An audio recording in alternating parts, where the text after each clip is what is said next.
Menerusi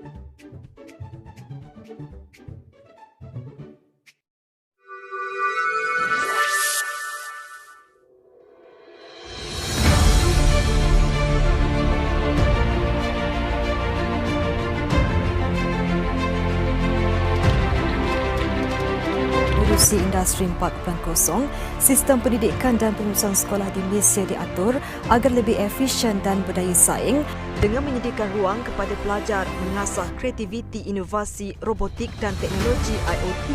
RM100,000 diperuntukkan oleh MDEC dalam usaha membangunkan hub berkenaan di sekolah seluruh negara. Menggalakkan syarikat-syarikat tempatan, khususnya perusahaan kecil dan sederhana (EKS) untuk mengaplikasikan pendigitalan dan teknologi Industri 4.0 akan meningkatkan permintaan terhadap kumpulan sumber tenaga berkemahiran tinggi yang berteraskan teknologi Industri 4.0 dan mewujudkan peluang pekerjaan kepada rakyat tempatan. Perlu lebih bersedia dan bersikap terbuka dalam menerima kemahiran dan kapasiti. Menurut beliau, Industri 4.0 yang menekankan kepada aspek pembuatan pintar perlulah dibekalkan dengan sumber manusia yang bijak merobot peluang, kreatif dan inovatif dalam mengemukakan cadangan. Revolusi industri yang keempat yang basically memberi cabaran baru kepada semua orang, dan saya percaya mesej ini telah sampai, tetapi yang memerlukan tindakan daripada setiap individu rakyat Malaysia. Pondok menjadi bangsa, bangsa ada di hujung desa. Pendidikan menjadi asal meneroka perkembangan sumber manusia. Assalamualaikum dan selamat pagi kepada doktor dan rakan-rakan, meneliti kepada pembawaan kami di panel pihak pembentang. Terlebih dahulu, saya akan memperkenalkan ahli-ahli yang terdiri daripada saya, Muhammad Hamid Arif, saudara Nazmi Azim dan saudara Irfan. Okey, terus kepada gerak kerja pertama, di mana saya akan membawakan anda kepada meneliti pendefinisian pendidikan. Berdasarkan Kamus Dewan edisi keempat, pendidikan diartikan sebagai pilihan mendidik. Kedua, ilmu pendidikan dimasukkan sebagai ilmu didik, ilmu mendidik pengetahuan. Dan yang ketiga diartikan sebagai didikan, latihan serta ajaran. Maka bolehlah dikatakan di sini bahawa pendidikan adalah pengajaran dan ianya termasuklah semua perkara atau perihal yang berkaitan mendidik atau mengajar. Ini juga bermakna pendidikan boleh melibatkan perkara yang baik maupun yang tidak baik. Apa-apa sahaja perkara yang boleh diajar adalah termasuk sebagai pendidikan. Suka saya untuk memetik satu kata-kata khidmat daripada Nelson Mandela yang mengatakan pendidikan merupakan senjata paling kuat yang mampu mengubah dunia. Selanjutnya, saya akan membawakan kepada perkembangan pendidikan. Okey, baiklah, saya akan membawa anda meneroka perkembangan pendidikan menerusi 5 tolong masa, iaitu tolong pertama pada sebelum tahun 1957, di mana secara amnya tidak terdapat sistem pendidikan kebahasaan di tanah Melayu semasa penjajah British. Namun telah wujud 5 aliran sekolah yang berbeza, iaitu sekolah agama Islam, sekolah vernacular Melayu, Cina, Tamil dan aliran Inggeris. Seterusnya, melihat kepada terowong masa kedua, iaitu menjelang kemerdekaan pada tahun 1950 hingga 1956. Pada era ini telah wujud kesedaran dalam kalangan pembesar serta masyarakat Melayu akan kepentingan pendidikan. Telah wujud jawatan kuasa yang bertanggungjawab memantapkan sistem pendidikan. Menurut laporan Barnes 1951 yang mencadangkan sekolah rendah vernacular yang berbeza mengikut kaum dimasukkan dan digantikan dengan satu sistem yang dinamakan sekolah kebahasaan. Manakala menurut laporan Feng Wu, sekolah Cina dikekalkan tetapi sukatan pelajarannya hendaklah berorientasikan kepada keadaan dan sejarah tempatan. Ordinal Pelajaran 1952, di mana dua sistem persekolahan yang menggunakan bahasa Inggeris dan bahasa Melayu sebagai pengantar haruslah digunakan.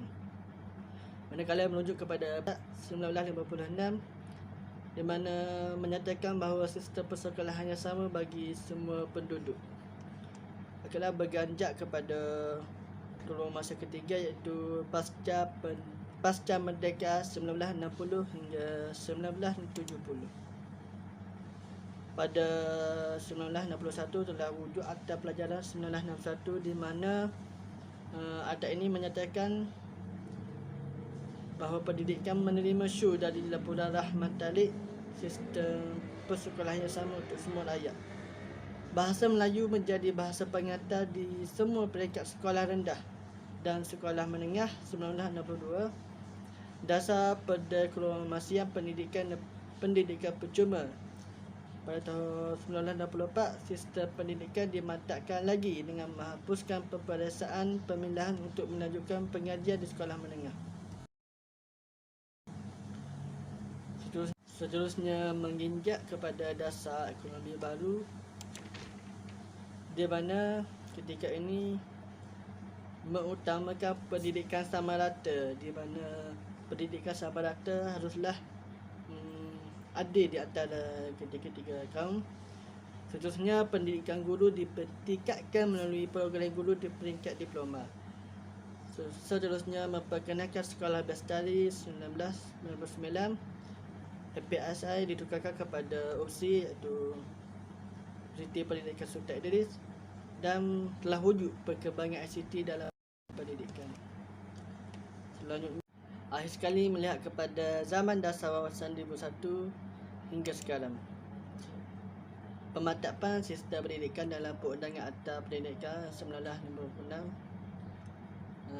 pada tahun 2003, Tun Dr. Mahathir telah memperkenalkan penggunaan sains dan matematik dalam bahasa Inggeris.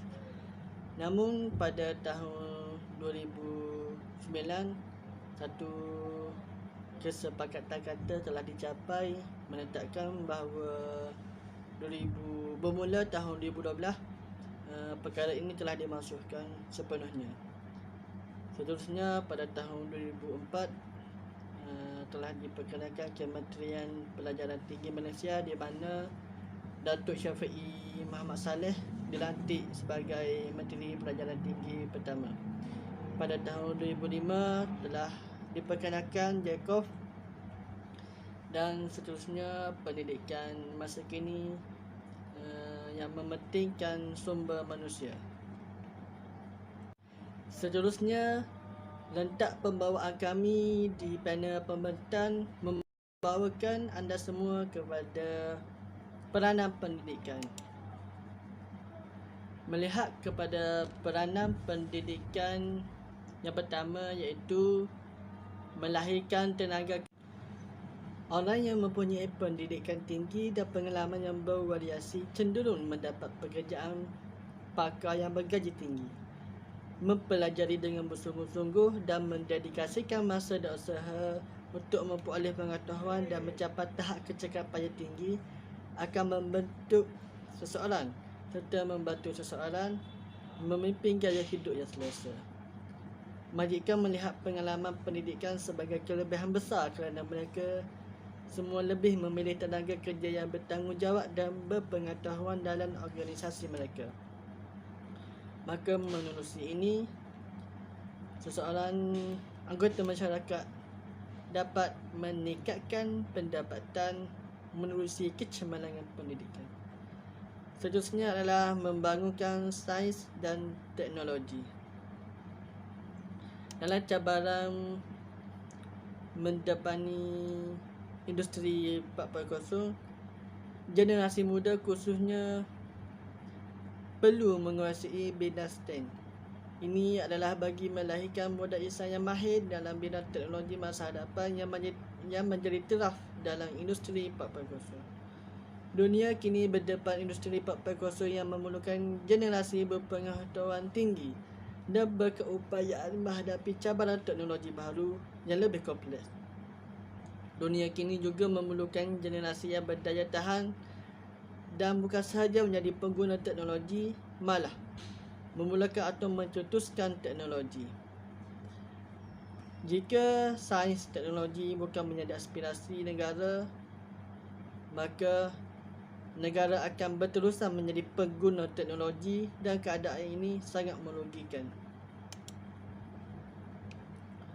Maka benarlah bahawa pendidikan penting dalam membangunkan sains dan teknologi.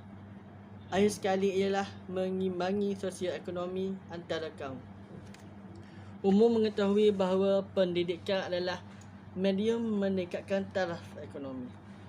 Manakala kaum di Malaysia adalah berbilang bahasa dan perlu kita sama ratakan dengan erat hubungan satu Malaysia. Jurang ekonomi harus dikecilkan agar semua kaum dapat hidup dengan sejahtera di bumi tercinta ini.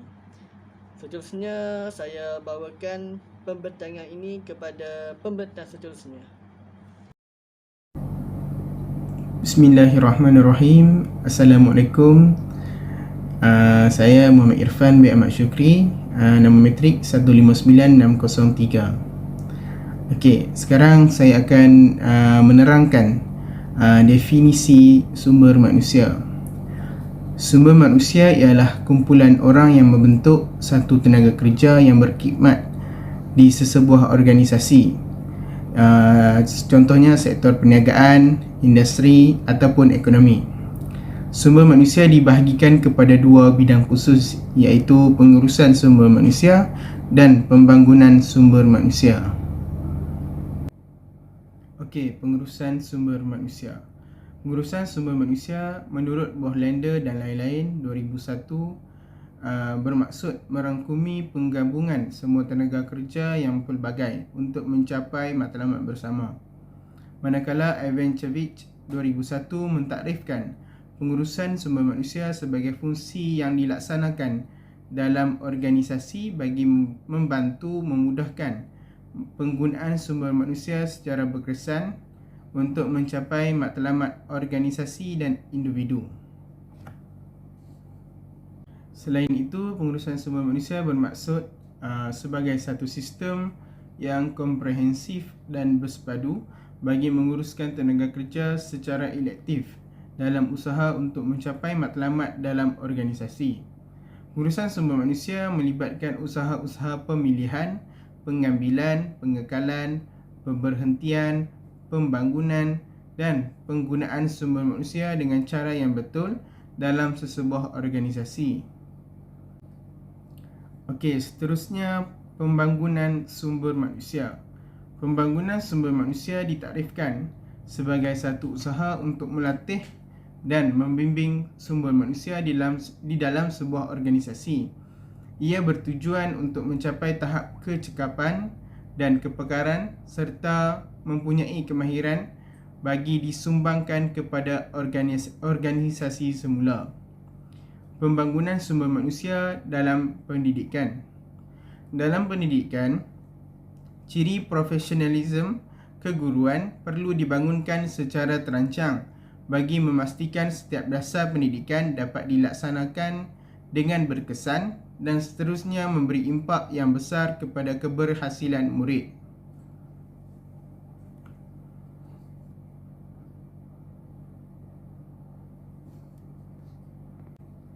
Okey, pengurusan sumber manusia dalam Kementerian Pendidikan Malaysia.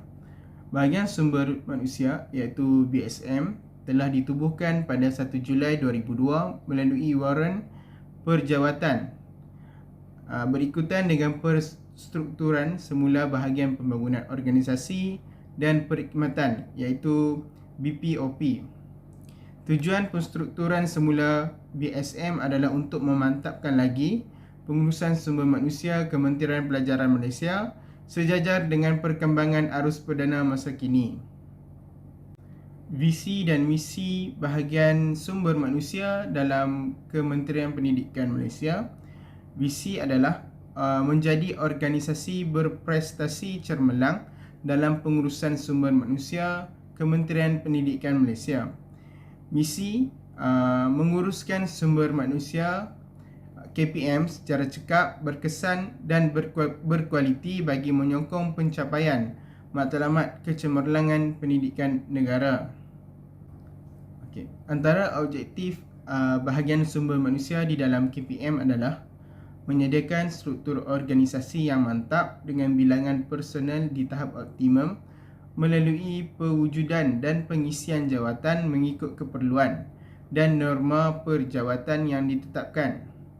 Kedua adalah merancang dan membangunkan sumber manusia yang berintegriti serta memenuhi keperluan kompetensi organisasi. Yang ketiga adalah mewujudkan hubungan pihak pengurusan dan pekerja yang harmonis yang menyumbang kepada pencapaian matlamat organisasi. Yang keempat adalah merancang, mengurus dan melaksana urusan kemajuan kerjaya bagi pegawai perkhidmatan pendidikan iaitu PPP dan anggota kumpulan pelaksana ataupun AKP. Dan yang terakhir adalah menguruskan hal-hal perkhidmatan dan kemudahan bagi KPM bagi warga KPM berdasarkan peraturan yang berkuat kuasa.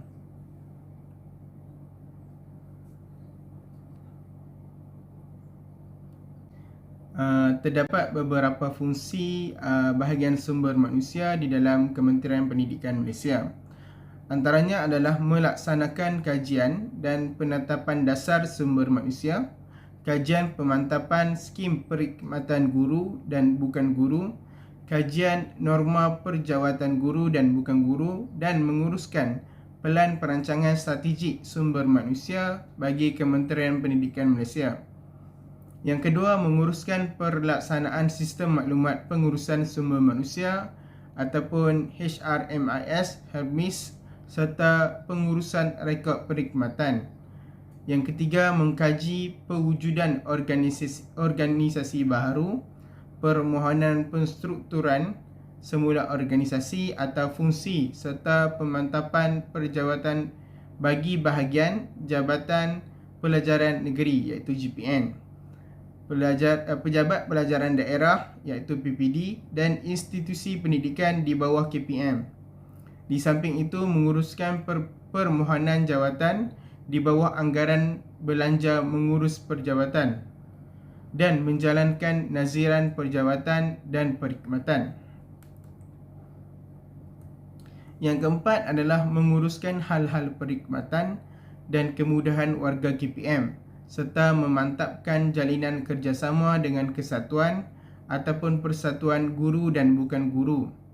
Di samping itu, merapatkan hubungan majikan dan pekerja melalui Majlis Bersama Kebangsaan iaitu MBK dan Majlis Bersama Jabatan iaitu MBJ. Yang seterusnya adalah mengendalikan urusan pemangkuan, kenaikan pangkat, penempatan pemangkuan, pertukaran setara bagi PPP dan AKP serta menjadi urussetia bagi induk panel pembangunan sumber manusia dan urussetia anugerah darjah kebesaran, bintang dan peringkat persekutuan dan negeri. Seterusnya, merancang, menggubal, menyelaras dan memantau pelaksanaan latihan ataupun kursus dalam dan luar negara bagi perkhidmatan bukan guru serta menjadi urussetia panel pembangunan sumber manusia dan mengemaskini pengkalan data latihan. Seterusnya, merancang, menyelaras, memantau dan membuat latihan bagi pelaksanaan HRMIS di Kementerian Pendidikan Malaysia yang meliputi bahagian negeri dan daerah termasuk sekolah, kolej komuniti, hospital pengajar dan universiti. Dan yang terakhir adalah menyelaras maklumat data sumber manusia KPM. Seperti yang kita tahu, setiap bahagian mempunyai isu dan cabaran tertentu. Begitu juga bahagian pengurusan sumber manusia di KPM.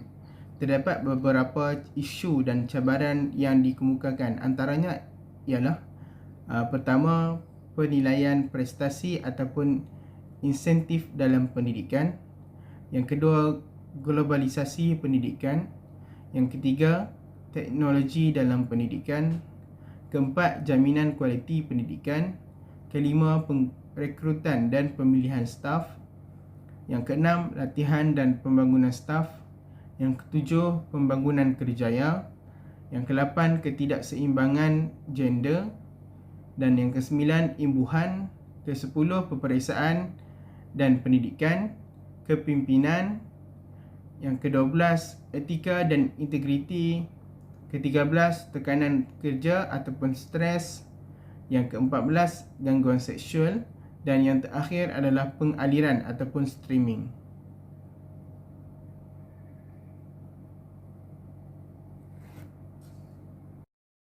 Terima kasih saudara Irfan dan saudara Arif atas pembentangan yang jelas dan berkesan tadi. Tumbuh tinggi pohon ketapan, daunnya lebat, dahannya teguh.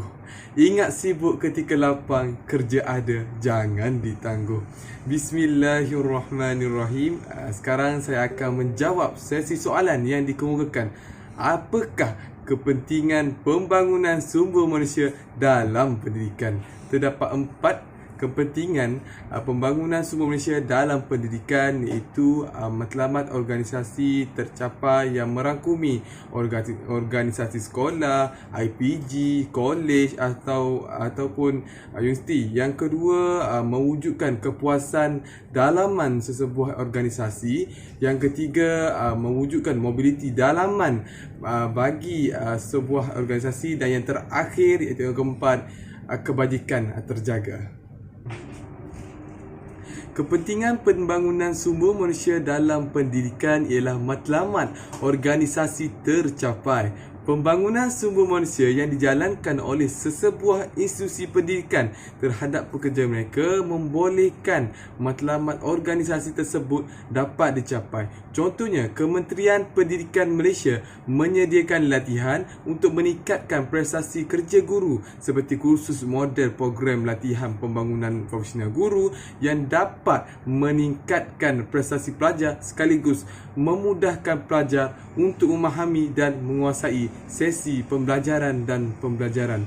Matlamat sesebuah institusi pendidikan juga bergantung kepada prestasi pelajar. Prestasi pelajar yang semakin meningkat membolehkan misi dan visi sebuah sekolah ataupun institusi pendidikan akan tercapai. Oleh itu, setiap institusi pendidikan perlu menyediakan latihan yang secukupnya kepada tenaga pengajar bagi memastikan matlamat meningkatkan prestasi para pelajar dapat dicapai. Seterusnya iaitu kepentingan pembangunan sumber manusia dalam pendidikan. Yang kedua ialah mewujudkan kepuasan dalaman sesebuah organisasi. Pembangunan sumber manusia di sekolah yang mantap mampu melahirkan kepuasan antara pelajar dengan pelajar, pelajar dengan guru, majikan dengan pekerja, ibu bapa dengan pengurusan sekolah. Keadaan ini mampu meningkatkan prestasi kerja para pengajar sekaligus visi dan misi serta objektif untuk melahirkan pelajar yang cemerlang oleh sesebuah institusi pendidikan dapat dicapai. Seterusnya, kepentingan pembangunan sumber manusia dalam pendidikan yang ketiga ialah mewujudkan mobiliti dalaman bagi sebuah organisasi. Pembangunan sumber manusia mampu meningkatkan mobiliti dalaman dalam kalangan guru. Hubungan antara guru yang akrab membolehkan mereka bekerjasama bagi memastikan visi dan misi sekolah akan tercapai. Hubungan antara pelajar juga dapat mewujudkan budaya penyayang dan menyayangi di sekolah. Oleh itu, persekitaran yang kondusif di sekolah membolehkan matlamat falsafah pendidikan Malaysia dapat dicapai. Akhir sekali, kepentingan pembangunan manusia dalam pendidikan yang keempat ialah kebajikan terjaga. Kebajikan ini melibatkan semua warga sekolah terjaga. Kebajikan guru terjaga, kebajikan murid terjaga dan kebajikan staf sokongan sekolah terjaga. Kebajikan guru terjaga iaitu guru diberi kemudahan yang mencukupi bagi melakukan ataupun melaksanakan sesi PDP iaitu pengajaran dan pembelajaran secara bersemuka dan atas talian. Kebajikan murid terjaga iaitu murid dapat menggunakan kemudahan infrastruktur yang berkualiti seperti komputer yang memudahkan murid untuk belajar. Kebajikan staf sokongan terjaga iaitu seperti cuti, peralatan membersihkan sekolah dan kemudahan lain. Oleh itu, kebajikan semua warga sekolah yang mencukupi membolehkan visi dan misi sekolah dapat dicapai bagi mendepani cabaran revolusi industri 4.0. Persoalannya, adakah pembangunan manusia ataupun pembangunan sumber manusia akan terjejas dalam era revolusi industri 4.0? Tak kenal, maka tak cinta. Realiti hari ini menunjukkan bahawa pembangunan sumber manusia menjadi tumpuan utama organisasi dalam menangani perubahan persekitaran. Sumber manusia perlu diberi pendedahan mengenai keperluan melengkapkan keupayaan diri masing-masing dalam menangani tuntutan industri 4.0. Terdapat 4 kesan positif terhadap pembangunan sumber manusia dalam era revolusi industri 4.0 iaitu yang pertama, pertambahan peluang pekerjaan, yang kedua, peningkatan kemahiran sumber manusia, yang ketiga, melahirkan graduan berinovasi dan berkemahiran tinggi, dan yang keempat, meningkatkan latihan dan pembangunan sumber manusia. Perkembangan revolusi industri 4.0 terhadap pembangunan sumber manusia membolehkan pertambahan peluang pekerjaan di Malaysia. Revolusi industri 4.0 yang sedang rancak dibangunkan oleh kerajaan bakal mencipta peluang pekerjaan berkemahiran tinggi baharu pada masa hadapan. Peralihan kepada industri 4.0 akan meningkatkan permintaan terhadap kumpulan sumber tenaga kerja berkemahiran tinggi berteraskan teknologi yang bakal mewujudkan peluang pekerjaan kepada rakyat tempatan. Industri 4.0 memberi peluang kepada negara untuk melahirkan generasi pekerja yang baharu dan boleh menggunakan teknologi baharu khususnya dalam sektor perkilangan dan perindustrian.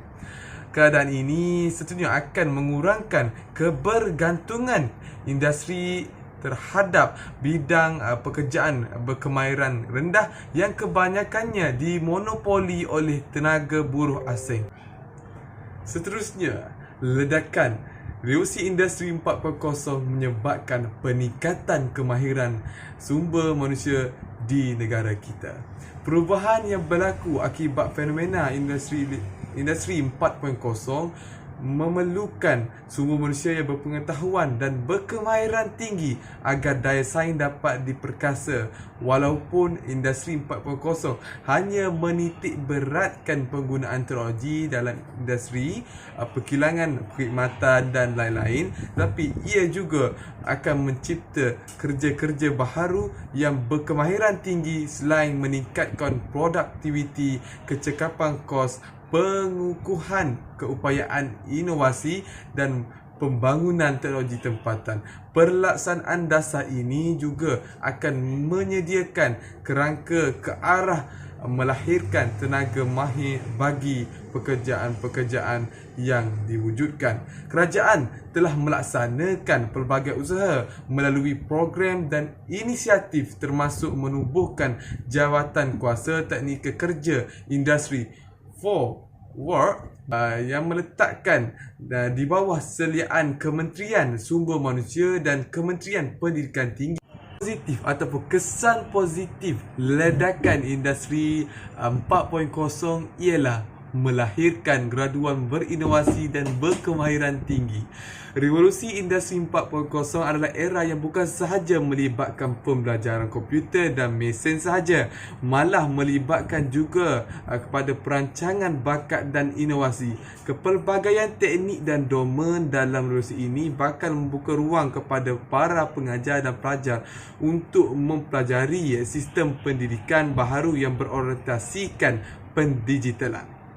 Kementerian Pendidikan Malaysia KPM berhasrat melahirkan graduan masa depan yang memiliki kemahiran, kebolehan dan nilai kemanusiaan yang diperlukan untuk menyesuaikan dengan kepesatan perubahan teknologi. Institusi-institusi pengajian tinggi juga telah diberikan tanggungjawab bagi mempersiapkan para graduan dengan set kemahiran tinggi dan berinovatif supaya berdaya saing dengan baik bagi memasuki alam pekerjaan pada masa datang.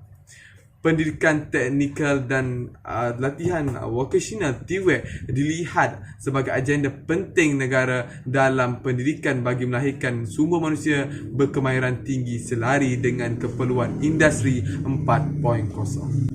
Impak ataupun kesan positif terakhir hasil ledakan revolusi industri 4.0 kepada pembangunan sumber manusia ialah latihan dan pembangunan sumber manusia.